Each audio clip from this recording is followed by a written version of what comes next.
Getting started on YouTube is something so many people out there are trying to do these days. There's countless numbers of channels being created every single day here on the platform, and there's so many video tutorials out there telling you how to start your channel, how to grow your audience, and how to favor yourself to the YouTube algorithm. And although there are a few videos out there in the community here on YouTube, I really thought that I would like to give my take and my spin on how to get started with an FPL channel, having recently gone through the process only a couple of months ago myself, and describe how I got set up with my stuff and how I was able to make videos very, very easily for completely free. Given that I'd actually owned a couple of channels before I started my FPL channel here on YouTube, I did actually have a bit of not only presenting skills, but also a bit of knowledge about how to set up a channel, how to use a little bit of technology here and there. What a neat. But I still learned a massive, massive deal during these first few weeks and months, and I'd really like to share that with you guys. Even if you wouldn't like to start an FPL channel of your own, this could be a very, very cool insight into what the kind of process is like behind FPL videos, how they're created, how they're filmed, and it may even persuade you that you would actually like to give it a go, and that it is actually not as hard as it may look from the outside.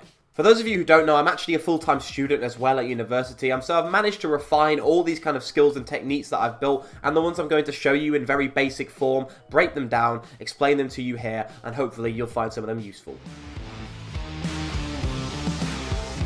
This video is going to be very FPL focused. Obviously, I'm doing this and targeting it at people who do want to start an FPL channel, but there are other videos out there that are very helpful that can help you on how to get started with the actual YouTube side of YouTube inside the website. And yeah, you can go and check those out in your own time. It would just make this video absolutely horrendously long, and I've already had to condense it enough. So the first step in getting started with a YouTube channel is obviously to create your channel. Again, this is one of those steps I'm not going to go into in very much depth at all. You need to decide on a name, really. A lot of people will use something like FPL and then follow it up with something else. They tend to work quite well. You know, FPL Phillips for me, example, FPL Mate, FPL Raptor, you know, Let's Talk FPL. Most names have FPL in them. You may already have something like a Twitter or another Instagram or something where you use a name specifically, so you can just carry that name over for you. But if not, putting a bit of effort into actually deciding on a name can go a long way, because it will determine a lot of your branding that comes around with it. Speaking of branding, it's a good idea to actually have a think about a logo. Get designing a logo on free software such as Canva, or if you've got it, you can go with Photoshop,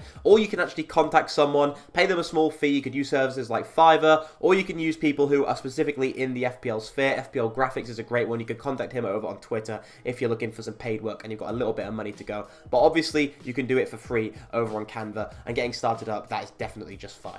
I'd also recommend setting up a few socials, and in particular getting Twitter could be a good idea. Now, we know Twitter is a bit of a toxic place sometimes this day, but in the FPL community is a really, really lovely one. Hold up. Are you sure about that? And it's definitely not the side of Twitter that has the most toxic nature about it at all in any way, shape or form from my experience. And so yeah, setting up a Twitter could be a very good idea if you're willing to do that. The majority of FPL related content comes from Twitter realistically. There's a huge community over there. I was in that for a long time before I started YouTube. But YouTube is growing, and so you can also set up your stuff like an Instagram. I've got an Instagram which I barely use, but I would really think I should put some more time dedicated to actually put some posts over there. You can set up a Discord server. You could do all this stuff to help spread awareness and let people know that you're in the YouTube space. So once you've done this and you've got your channel set up, you've got your logo done, your name sorted, your header, all that stuff's decided, you may even have a few thumbnail templates to go along with your branding to try and keep it on track, you do actually need to make sure you've got some equipment nailed down. And obviously when I say that this is going to be for free, everything is going to have the free alternative in terms of software. Some hardware is impossible to avoid, really. You're going to need a computer that can smoothly kind of run OBS Studio. You can need a camera or webcam that you can use. You can obviously try and use your phone. That will do, and obviously most people have that and can use the camera on there. And you can also need a microphone. So you can either have an external microphone, you know, you can buy a cheap one for very cheap off Amazon, or you can use, again, the microphone of a different device, but obviously that won't be to the exact same quality. A few other additional bits of equipment that could be very helpful are external monitors. Just one will do just fine for you. I don't use any whilst I'm at university at all, so it is manageable without them at all, which is why they're in the additional section. But while you're trying to screen share stuff like the FPL website, for example, whilst you're making your videos, it can be very helpful to have, you know, OBS open on one and the website open on the other.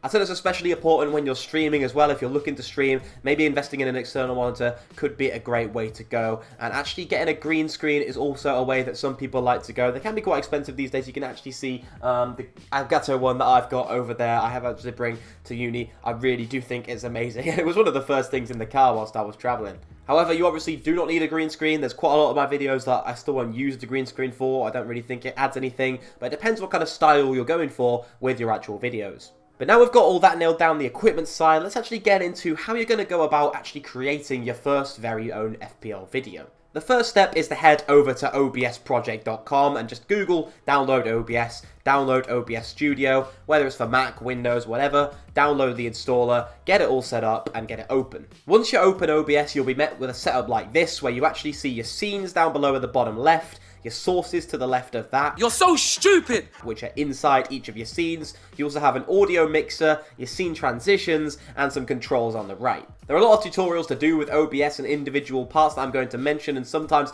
we'll hopefully try and explain in the best detail possible. But if I do make a slip up, just feel free to drop a comment down below, ask me to clarify something, or of course you can go up and look up something in your own time, another OBS video. There are a lot of OBS helpful tutorials on YouTube. So what we want to do first of all is head down and actually create our first scene. Just click the little add button down below and just name that whatever we want to name it. Team selection, for example, if you want to make a scene for your team selections, and then you'll see all the sources that you're going to have listed. They'll be just to the right of that under sources. Now, you don't need too many sources at all. You need only 3 as far as I'm concerned to start making FPL videos. And the first one of that is to actually, of course, capture your team. Now, there are a few ways you can do this. You can either go over to the FPL website every week and simply screenshot your team. I know a few people do this in order to kind of hide the defense, hide the goalkeeper, hide the midfield, and hide the attacker, and reveal them kind of one by one in that way. If they don't have the most advanced of graphics, such as, you know, FPL mate, if they're not up to his level, then we might want to actually just use the website and cut it so that you're revealing it in 4 steps. However, the way I like to do it most, and the way I definitely use when streaming, for example, is to actually capture the FPL website so it's live. Whatever you're doing and controlling whilst you're on the computer, whilst you're streaming or whatever, is actually showing up in OBS and in your content as you're recording. The way you want to do this is by adding your first source. So again, we come down to the add, but this time under sources, and we want to select actually window capture.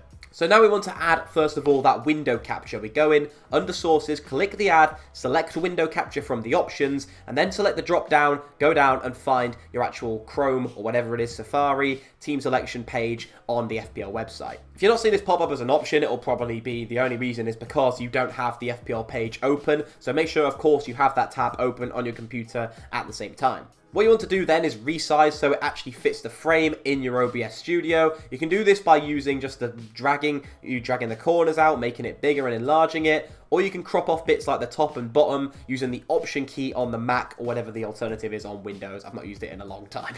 Adding a face cam, of course, is an optional extra, but it's good to consider where you want that to be on screen when you're resizing. And now we're going to talk about how you're going to go in and actually add that face cam to your videos. The first step is obviously to plug in whatever camera device you're using, whether that be an actual camera or whether it be a webcam, plug it in via USB to your computer itself. Do bear in mind that to use some actual DSLR cameras, such as I use as a webcam, you do need to download some additional software. So if you've got a Sony camera, that'll be Imaging Edge. If you've got a Canon camera, that will be EOS Utility. Just head over to the respective websites, download that. Definitely, I think looking up tutorials to these will be very helpful. If you've got a webcam, it's much more simpler. It'll show up as soon as you plug it in via USB. So if you've got a webcam, simply plug it in. If you've got a DSLR, then make sure you plug it in and download the required software to make sure you can run it as a webcam. And then we want to go ahead and add that actual webcam and face cam to the video by going to source and adding a new video capture device. At this point, fingers crossed that your camera is actually showing up in the drop-down menu, so just select that, whatever it is, your webcam camera, and hopefully it should now pop up in your frame. Resizing your webcam is one of the most important things, to make sure you've got resized well, make sure you've got it in the correct corner that you want it in. Again, you can use the Option key to crop off edges if you don't want it to be a full-on rectangle, you can want it to be a square, for example, and you can even add a circle filter, and you can do this by going to the actual source, right-clicking on it, adding a filter, so going down to filter, which is second up from the bottom, adding a new filter, making sure that's an imaging mask, after which we want to make sure it is an alpha channel, and then use a black circle file, which I will link down below in the description as the actual source file, and that will hopefully crop out kind of the rest of you around you so that there is just simply your face in a circle. The one I use down below will just literally be a link to a Google Drive file. That is that exact file that I use in all of my videos. Last but not least, there's one thing we definitely don't want to forget, and that is, of course, to add the microphone so people can actually hear you when you're chatting or your waffle about FPL. Once again, similar to the camera, just simply plug it in via USB to your computer, and this time we want to go down to source, once again add a new one, and this time we want it to be an audio input capture. You'll be thankful to hear no additional software is needed for the majority of microphones, so yeah, it should just show up hopefully, especially if you've got something like a Blue Snowball, or even a Shure microphone, you can plug them in via USB and they should all work fine. After adding the audio input capture source and your microphone is all set up and named, you should see in the audio mixer as well that every time you speak into your microphone, the audio level obviously goes up and down. It's a good idea to have a bit of a test run at this point to check that your mic and camera are all synced up. You want to hit the start recording button, which is just under start streaming over on the right hand side in the controls panel. Have a bit of a moan for a few minutes or a few seconds, depending on how bad your game week was, about how bad your game week was, and then hit stop recording after that. Hopefully you should be able to see that video pop up after you've hit stop recording, but if you can't see it on your desktop, for example, and you want it to appear there in the future, you can go into settings just above exit in the controls panel, go ahead to output, which is the third tab down on the left, and you can see under recording, the recording path will show whereabouts your videos are located once you've stopped recording. You can obviously hit browse and change that if you want to, but hopefully it's the right place for you. If not, just give it a quick change. And hopefully when you watch that video back, you'll be able to tell from the few seconds of moaning whether your camera and microphone are actually in sync or not. Hopefully they are, but if not, what you can do to change that is go into the audio mixer where the little level is, shows you how loud your audio is, right click on the actual little settings cog underneath your microphone and go into advanced audio settings. Here in advanced audio properties you can change something called the sync offset, and so you can change that by whatever milliseconds you want to make sure that your microphone and camera are back in sync. Again, do a test run just to confirm. And after that, you should be ready to go. You've done your test run, you've got your website up, you've got your cracking FPL team that you want to show off to everyone else and the rest of the website and all the tools and players you're going to be recommending to everyone, and so they can actually come back and rinse the hell out of you when those players don't perform. But you're willing to do that. You're willing to go record your first video, you've got it all done, then you want to actually make sure you go and edit it so that any mistakes you made in the video, just like I made then, can be cut out. Obviously, it's very, very unlikely that on your first time making a video, you're going to be able to record a straight 10-minute, 12-minute, whatever, piece of talking about your FPL team and get it absolutely bang on. Remember all the statistics off the top of your head and make sure that nothing goes wrong at all. Although it may be tempting to hit stop recording and just restart again, I recommend recording the entire thing in one recording session. Record it for, 15 or 20 minutes if you want to make it a 10-minute video. Doesn't matter how many mistakes you made because we're going to cut those out afterwards. Once you've recorded the video and it's popped up on your desktop, what you want to do is open whatever kind of free editing software you have available to you. For example, on Mac, I would be using iMovie. Of course, you can use any more expensive editing software if you've invested in it. Final Cut, Premiere Pro, all these things. Then what you want to do is just import your video into it, drag it from your desktop is often an easy way, and then just cut out all the bits that are mistakes. The cutting and trimming down process of a video is really the easiest part of editing. It's always the FPL videos on the whole, if you do all your graphics prior, are very, very easy to edit and don't take long at all in regards to some other videos. So we're quite fortunate in that sense. However, obviously make sure you cut it all right. Make sure you don't leave any of those mistakes in there and have a rewatch through. You can do that on 2x or 3x speed by hitting L on the Mac to speed it up.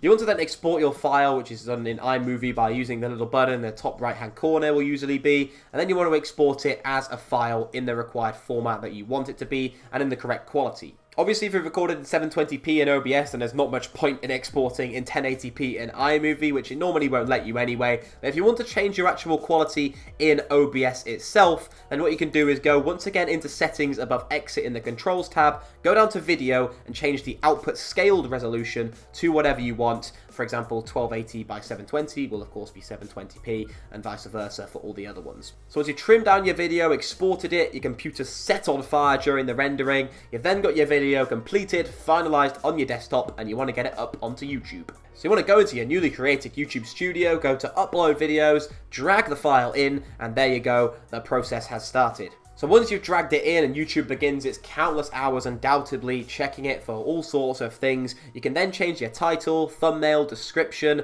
all the other stuff such as end screens, cards you want to add to the video as well, and even the tags for the video. I would go into more depth about some of these YouTube algorithm settings, but once again, there's not a lot to them. A lot of other videos are telling you how to make your videos perform the best in the YouTube algorithm, but really, I don't focus on it too much. I just try to make sure I'm producing the best quality videos I can for everyone, and that, you know, I put a lot of effort into my thumbnails and make sure I've got a decent title. In terms of creating thumbnails, a lot of people do use Photoshop, myself included. However, you can also use the free alternative I mentioned earlier in this video, Canva. I don't know a lot about Canva as I've not used it myself at all, really, but what I know is that you can definitely create some fantastic looking designs for free if you've got the skill you'll eventually build up and the desire to make it look good. The thumbnail and title will be the biggest part, realistically, of what will make people click on your videos, so it's always great to have the best looking thumbnail you possibly can and put a lot of effort to it so it hopefully matches the quality of your video.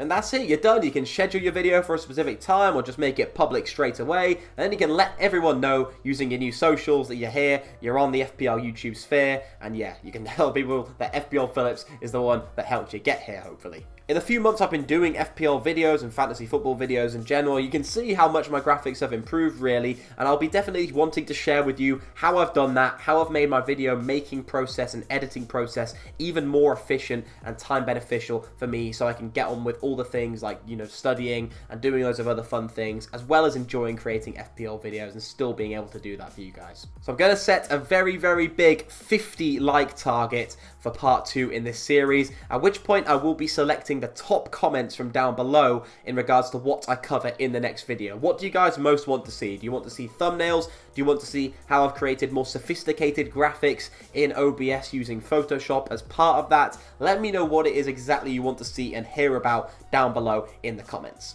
But other than that, I think this has been quite a long video already, but I hope you have found it useful. It's been an absolute joy to record, and I really do hope that some of you have found it helpful and maybe are even inspired or considering making a YouTube channel of your own.